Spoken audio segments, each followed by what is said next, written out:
I held a full planche only 1 week into training it. Now, I know it's on screen right now. I know it wasn't the best hold. It's not the longest hold, whatever. But I know people who have been training for months, years, whatever, who have gotten to either the same level or a worse level. I'm going to be giving you some of the reasons that I think I managed to get to this level so quickly versus having to spend months to get to this level or even weeks to prepare my body for it.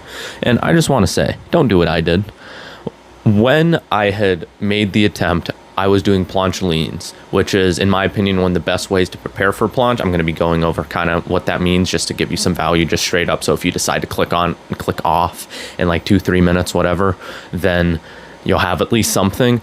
Basically, what you do is when you're trying to learn a skill that's super tendon heavy, like one arm pull-ups, planche, those things, for example, you need to spend a lot of time preparing because tendons, the things that connect your muscle to your bone, adapt much slower than muscles do because there's a lack of blood flow. It takes anywhere from 4 to 8 weeks for them to properly adapt, for them to recover from damage in the correct ways and to make whatever adaptations they need to make.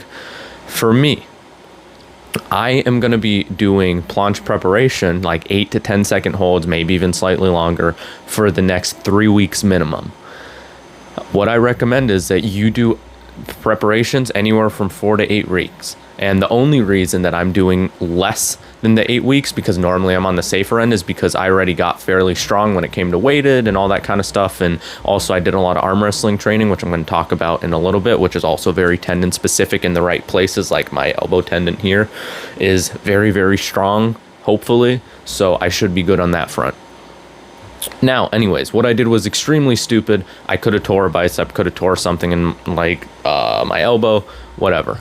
Very, very dumb. I just tried it because when I was doing planche leans, I managed to get super far. And I just want to mention that hold was when I was tired as well. So I probably could have held like another half second, another second, whatever, because I was like towards the end of the planche workout. Anyways, what are some reasons that I think I was able to do this and what can you take away from this? Reason number one, I am just strong in tons of weird ways. I am really good at weighted dips proportionate to my body weight. I did 50 kilos for around 10 reps at my peak. I'm a little bit weaker now because of a weird setup and I stopped training it for a while, whatever. I am able to do nearly 70 handstand push-ups in a workout, so I have a ton of balance and body weight strength when it comes to that. Like, saying body weight strength, it's kind of weird. It's just specificity towards handstand push-ups, but I guess it still does require balance at the same time. So that does kind of apply when it comes to just shoulder strength. When it comes to the bicep tendon and elbow tendon, whatever you want to call it, I think it's like the distal head or whatever, but that might be here. Yeah, this is distal, this is proximal. That's how that works. Welcome to anatomy class. When it comes to here, heavy weighted pull-ups and 90% of my body weight for 4 reps. I did 50 kilos for 4 reps. Probably could have did one more at some point. Again, tons of arm wrestling training, which I'll get into later, and I'll explain how that kind of correlates a little bit. But I'm strong, quite frankly, in a ton of different spots, not just specific lifts. I've been weightlifting and training for like 4 years. I've done sports for a long time, like 4 years also. I kind of got into both of them at the same time when I got on like the self-improvement grind or whatever you want to call it. So I'm just strong. My basics were really good. Do you need those good of basics? Will you having those good of basics allow you to hold a planche? Dear God, no. If that was the case, if you look up Michael Schultz, or however you say his name, and Matthew Zlat, they did a like skills test together. Matthew Zlat is one of the best dippers in the world, one of the best weighted pullers in the world, and he could barely hold like an advanced tuck. It's a little bit genetics, obviously. So I just want to say to you, yes, basics help. Getting to 50% of your body weight for 10 reps on weighted dips, 30% of your body weight for 8 reps on weighted pull-ups is going to help you. That's around the point where you will stop getting diminishing returns. That's where we're going to build a ton of muscle. That's where we're going to get pretty strong. But after that point, it's kind of diminishing returns. The percentage of how much you're lifting proportionate to your body weight slows down a ton.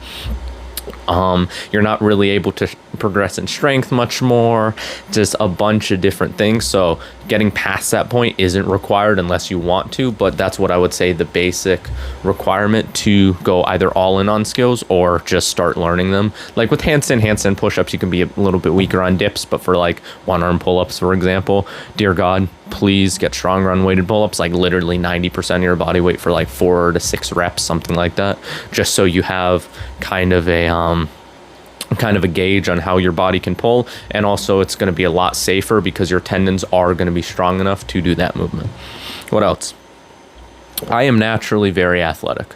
When I got into sports when I was 12, I started playing volleyball, and then after 2 years of that, I transitioned into boxing and wrestling and all that kind of stuff, and I was always within a couple of months the best on the team, or one of the best people in the gym or whatever. Maybe not with boxing, I'm kind of bad at that. I'm not good at rotating, but I was good at volleyball. Anyways, besides the point. I'm naturally athletic. Some people's bodies just simply adapt to movements easier. If you give them a cue, if you tell them do this, they just naturally understand it. I've worked with people who can't understand their left foot from their right foot. They get confused and all this kind of stuff. I have an advantage in that way. Again, I was able to achieve this result because, yeah, hard work, yeah, genetics, yeah, I take training very seriously, all that. Or, yeah, hard work, yeah, I'm strong, yeah, I take training seriously. But also it's a little bit and a lot of genetics to get it this quickly. I didn't know I was gifted in this, but apparently I am, because I learned planche faster than I learned front lever. My planche is technically better than my front lever right now, which is crazy to say, but things happen. I'm able to adapt very quickly. And also, I do a lot of reps. I'm very consistent with everything. If you tell me to do something, I do it. Look up a couple videos, listen to some of the best guys in the world explain the technique for the planche, protraction and depression and all that kind of stuff. Do this with your wrist, all of the small cues. I just naturally understand how to do that, which is very, very beneficial for me. Grateful for that. Thankful for mom and dad. Apparently, I did a 21 and... It's like 23andMe or 21andMe or whatever. It's like genetic imprinting testing to see like kind of your ancestry and all that. And me and my parents did a test. I'm thankfully their kid. Wasn't any craziness there. But we did a test, and apparently my mom has like this weird gene to where she's like naturally apt to like be super athletic. And she found it funny because like she goes on walks basically. She's like, I'm better than all of you. I didn't get that gene apparently, but maybe I did. And if I did, I would have been significantly more OP. Anyways, like I said before, I'm also very short, very light. I am 63 kg, 62 kg maybe at this point, in between 62 and 64. I'm short. I'm 163 centimeters. That is 5'4", 5'5", something like that. I'm like 5'4" and a half, but I just say 5'4" because why am I adding a half inch? Who cares? That just makes me seem shorter than I am.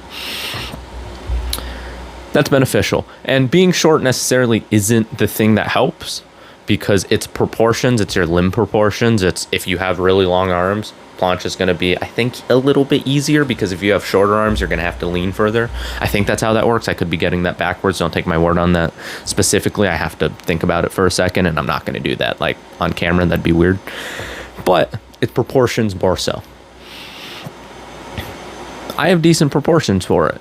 I do have relatively long arms, so I think that might be an aid, because you don't have to get like you don't have to retract your shoulder as much. Like you don't have to bring your arm down as much in order to get into your center of gravity, basically where your hips are. I think it is an advantage. I have really long upper arms, so I don't know if that's an advantage versus disadvantage, whatever. Somebody who's smarter than me can let me know, but that's another thing.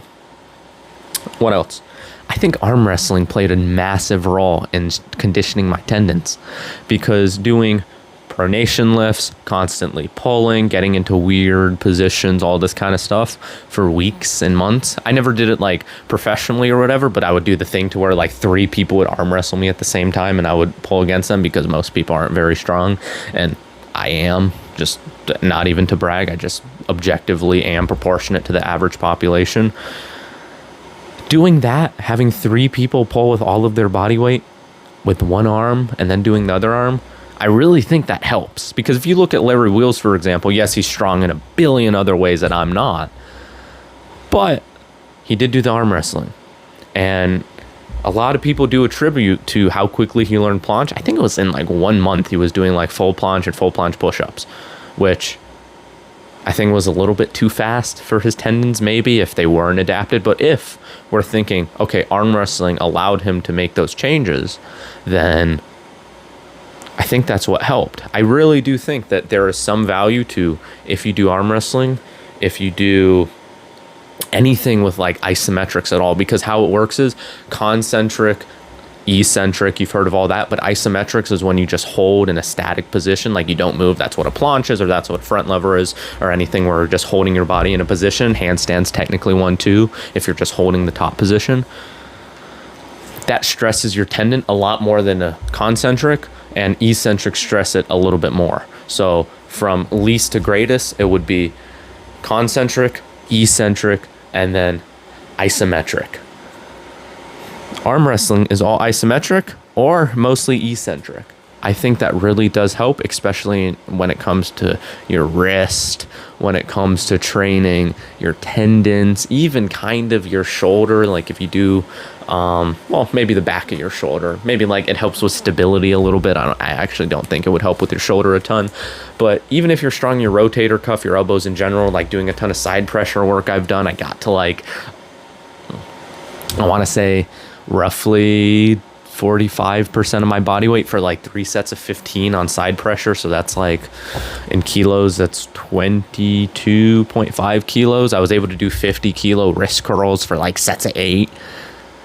Being strong in weird spots really does help. Training your elbows from the side, training your wrists are probably two of the most underrated things when it comes to building a base for calisthenics. Everybody talks about like pull-ups and dips and all that, but training your wrist, elbows is really good for injury prevention, and also just letting you do weird movements. Like I was able to do these slow, wide muscle ups first time because my elbows are conditioned. Now, it really hurt my elbows, but if I hadn't have done that conditioning before, it would have been even worse, because I've tried it without that conditioning or worse levels of conditioning, and it hurt more. So those are some tips that I can give you. Quick outro. I have a free program called the Creative Mode Protocol. I call it a program. It's like a community type thing. It's a Discord server. We're going to get switched to school soon. So if you look in and the link isn't Discord at school, then just that's completely fine. It's better if it's school for you. I have the Creative Mode Protocol, which is essentially teaching you how to get so strong, so fast. People look at you and think you're in creative mode because of how fast you fly over the bar, doing like explosive muscle ups and being able to do like cool handstand push-ups and 9 degrees and all that kind of stuff. Basically just a roadmap from 0 all the way up to learning your first skill. I also have a paid program where I do group calls and coaching calls and all that kind of stuff. Also, I'm releasing courses and how to train skills as I learn them, all that kind of stuff, a bunch of bonuses. I also give bonus lectures where I'll like have a little presentation in the corner here, and I'll be going over everything, and I'll be doing more advanced concepts and those types of things. My name has been Brandon. Keep doing the best at doing your best. Trust God. Signing off.